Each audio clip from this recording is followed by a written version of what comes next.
नमस्कार, जनतंत्र टीवी देख रहा मेरे साथ मैं हूं शंकर दत्त पंत। खबरों की शुरुआत करते हैं। हरियाणा के यमुनानगर के जगाधरी में आज बीजेपी की जिला स्तरीय बैठक हो रही है, जिसमें हरियाणा के परिवहन मंत्री मूलचंद शर्मा, हरियाणा के शिक्षा मंत्री कुंवरपाल गुर्जर, पूर्व केंद्रीय मंत्री रतनलाल कटारिया ने शिरकत की है। बीजेपी नेताओं के पहुंचने की सूचना जैसे ही किसानों को मिली, भारी संख्या में किसान जगधारी के कई इलाकों में इकट्ठा हो गए।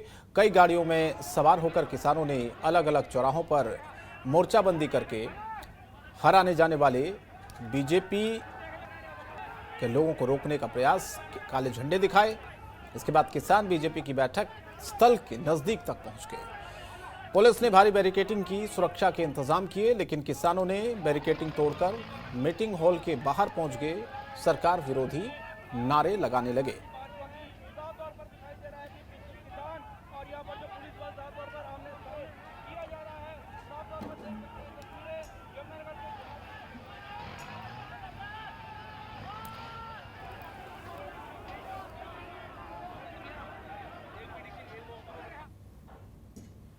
और यमुनानगर के जगाधरी में आयोजित बीजेपी की जिला स्तरीय बैठक में किसानों के भारी विरोध के बावजूद हरियाणा के परिवहन मंत्री मूलचंद शर्मा, शिक्षा मंत्री कमल गुर्जर ने हिस्सा लिया। बता दें कि मीटिंग स्थल पर आने वाले सभी रास्तों में मोर्चाबंदी की गई थी, लेकिन इसके बावजूद सभी बीजेपी नेता मीटिंग में पहुंचने में सफल हो गए। वहां कार्यालयों को दरअसल वहां पर कार्यालय में पहुंचे और लोगों को संबोधित किया। पार्टी के जो कार्यकर्ता थे, हरियाणा के शिक्षा मंत्री कुंवरपाल गुर्जर ने कहा कि वर्तमान मुख्यमंत्री मनोहर लाल अब तक के सभी मुख्यमंत्रियों में सर्वश्रेष्ठ रहे हैं। किसान नेता हरपाल सिंह का यह कहना है कि इतने भारी विरोध के बावजूद प्रधानमंत्री को तीनों कृषि बिल वापस लेने चाहिए।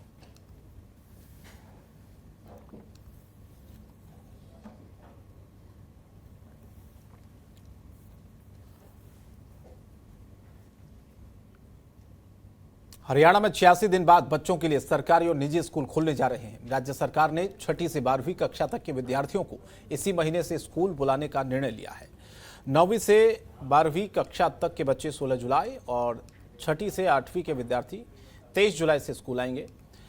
1ली से 5वीं कक्षा के बच्चों के स्कूल बुलाने का निर्णय बाद में लिया जाएगा। कोरोना के मामलों में बड़ी गिरावट के मद्देनजर शुक्रवार को शिक्षा विभाग ने विद्यार्थियों को स्कूल बुलाने का पत्र भी जारी कर दिया। शिक्षा मंत्री ने खुद इसकी जानकारी दी। हालांकि स्कूल शिक्षा विभाग के मुताबिक मुख्यमंत्री दूरवर्ती शिक्षा कार्यक्रम के तहत विद्यार्थी ऑनलाइन पढ़ाई भी जारी रख सकते हैं। उन्हें दोनों विकल्प दिए गए हैं। अगर स्कूल आना चाहते हैं तो आए, नहीं तो ऑनलाइन पढ़ाई करें। स्कूल आने के लिए अभिभावकों की अनुमति लेना जरूरी है। बच्चों पर हाजिरी को लेकर कोई दबाव नहीं रहेगा।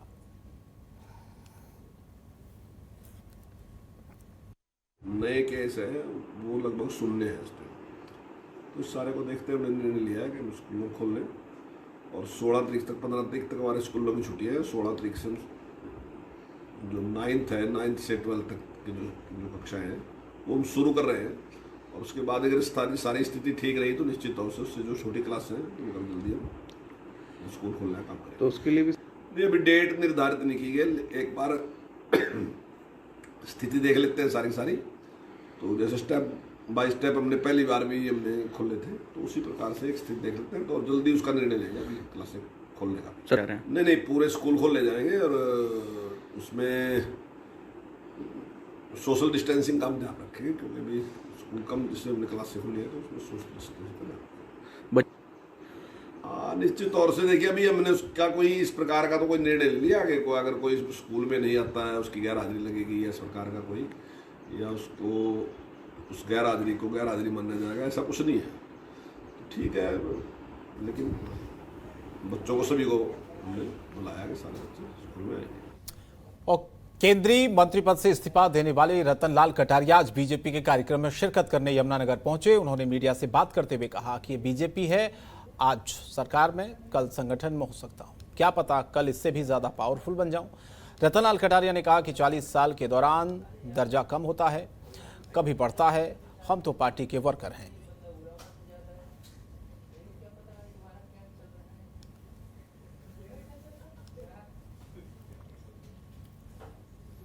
फरीदाबाद में बीजेपी कार्य समिति की बैठक मिलन वाटिका सेक्टर 11 में की गई है, जिसमें केंद्रीय मंत्री कृष्णपाल गुर्जर, प्रदेश के कैबिनेट मंत्री मूलचंद शर्मा, हरियाणा सरकार में मंत्री ओम प्रकाश यादव मौजूद थे। कार्य समिति के उद्घाटन सत्र के लिए इस बैठक का आयोजन किया गया। केंद्रीय मंत्रिमंडल विस्तार में जहां कई दिग्गज नेताओं की छुट्टी हो गई, तो वहीं कृष्णपाल गुर्जर को 2 महत्वपूर्ण मंत्रालय देकर सरकार में उनका राजनीतिक कद बढ़ा दिया गया। इस मौके पर कृष्णपाल गुर्जर ने कहा कि फरीदाबाद का चहुमुखी विकास के लिए हम हमेशा प्रयत्नशील रहेंगे।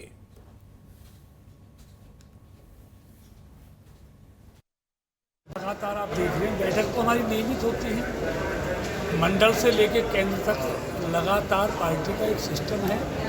लगातार हमारे संगठनों की बैठकें विधिवत होती हैं और ये उसी का एक पार्ट है। लेकिन आजकल पूरे देश में राष्ट्रीय स्तर से लेकर मंडल स्तर तक एक ई चिंतन शिविर हर विषय पर अलग अलग कार्यकर्ताओं के बीच में हम उनको प्रशिक्षण, हमारा प्रशिक्षण विभाग राष्ट्रीय स्तर पर भी प्रदेश स्तर पर भी, जैसे कल रक्षा विषय होगा, देश की सुरक्षा पर आदरणीय राजनाथ सिंह जी पूरे देश के कार्यकर्ताओं को वर्चुअल के माध्यम से सबका मार्गदर्शन करेंगे। और करनाल में कांग्रेस के युवा नेता की ओर से लगाए गए 50वें ब्लड डोनेशन कैंप में राज्यसभा सांसद दीपेंद्र हुड्डा ने शिरकत की। दीपेंद्र हुड्डा ने ब्लड दान करने वाले युवाओं का हौसला बढ़ाया। कांग्रेस में चल रही गुटबाजी को लेकर दीपेंद्र हुड्डा ने कहा कि पूरी कांग्रेस पार्टी एकजुट है। आज हरियाणा प्रदेश के लोग कांग्रेस की ओर देख रहे हैं। हरियाणा में पिछले 7 सालों में बीजेपी विफल रही है। प्रदेश की जनता कांग्रेस पार्टी और भूपेंद्र सिंह हुड्डा की ओर देख रही है।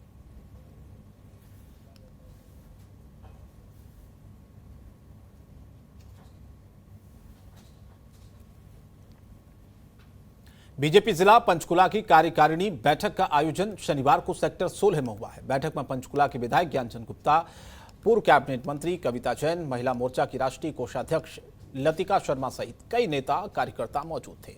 बैठक के बाद हरियाणा विधानसभा अध्यक्ष ज्ञानचंद गुप्ता मीडिया से रूबरू हुए।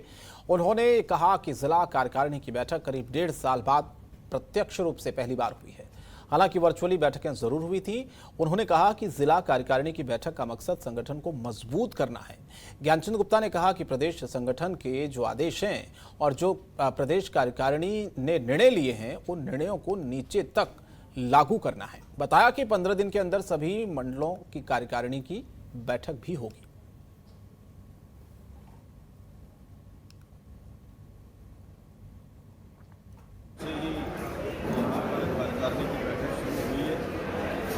कार्यकारिणी की बैठक में बहन जी ने जो इसका वृत्त जो है कि मंडलों के अंदर क्या क्या कार्य हुए हैं, कोविड काल के अंदर मंडलों ने क्या क्या काम किए हैं और मंडलों की जो सभी मोर्चे जो प्रकोष्ठ हैं उनका गठन हुआ है कि नहीं हुआ, जिला के ऊपर सभी मोर्चे और प्रकोष्ठ गठित हो गए या नहीं हुए, तो इस प्रकार की जो कार्यकारिणी की एक रूपरेखा रहती है वो कार्यक्रम हुए हैं। कुरुक्षेत्र में बीजेपी जिला कार्यकारिणी की बैठक में बीजेपी के पूर्व प्रदेश अध्यक्ष सुभाष बराला ने शिरकत की। बैठक के बाद सुभाष बराला ने कहा, पहले की सरकारों ने हमेशा रोजगार को छीनने का काम किया था। उन्होंने भूपेंद्र सिंह हुड्डा पर तंज कसते हुए कहा कि पहले की सरकार और अब की सरकार में कितना फर्क है। ये सरकार युवाओं को पारदर्शिता तरीके से नौकरियां दे रही है। पेट्रोल डीजल के इस सवाल पर सुभाष बराला ने कहा कि पूर्व सरकारों में भी महंगाई बढ़ी थी। किसान आंदोलन के बारे में कहा कि सरकार और किसानों के ऊपर बहुत बड़ी जिम्मेदारी है। जब दोनों चाहेंगे तभी समाधान होगा।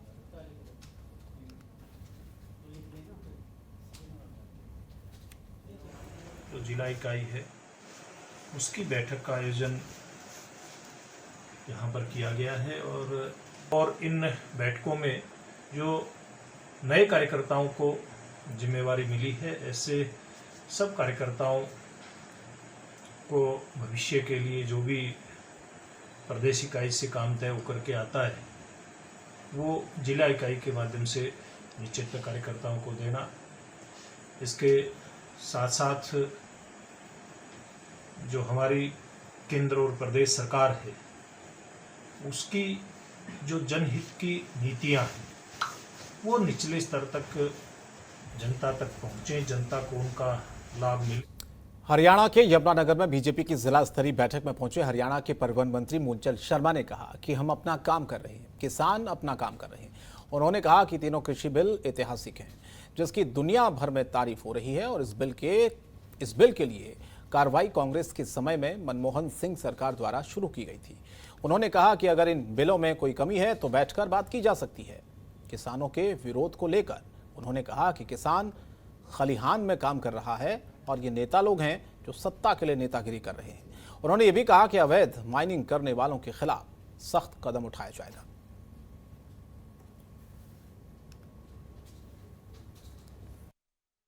यमुनानगर की जिले की मीटिंग थी और बतौर मुझे यहाँ की जिम्मेदारी दी है और भारतीय जनता पार्टी के संगठन के जो सरकार के केंद्र की और प्रदेश की जो नीति है उसको मजबूत करने के लिए जो प्रदेश में कार्य करें, कोरोना के समय जो भारतीय जनता पार्टी के लोगों ने काम किया, प्रदेश के मुख्यमंत्री ने जो काम कराया और देश के प्रधानमंत्री जहाँ वैक्सीन जैसी दवाएं नहीं थी, किट नहीं थी, वैक्सीन नहीं थी, उन सब पे हमने दूसरी लहर पर उसकी वैक्सीन तैयार की, किट बांटने का काम कराया और जो जिन पर राशन बांटने का केंद्र और अब प्रदेश की सरकार ने आम आदमी के लिए काम करा, उसके मीटिंग हमें सभी भारतीय जनता पार्टी उसको लेकर हम जाएंगे और कोरोना की जो त्रिशूल है उसके लिए हम मजबूत से कर। खबरों के निष्पक्ष विश्लेषण के लिए सब्सक्राइब करें Jantantra TV and press the bell icon. Never miss any update.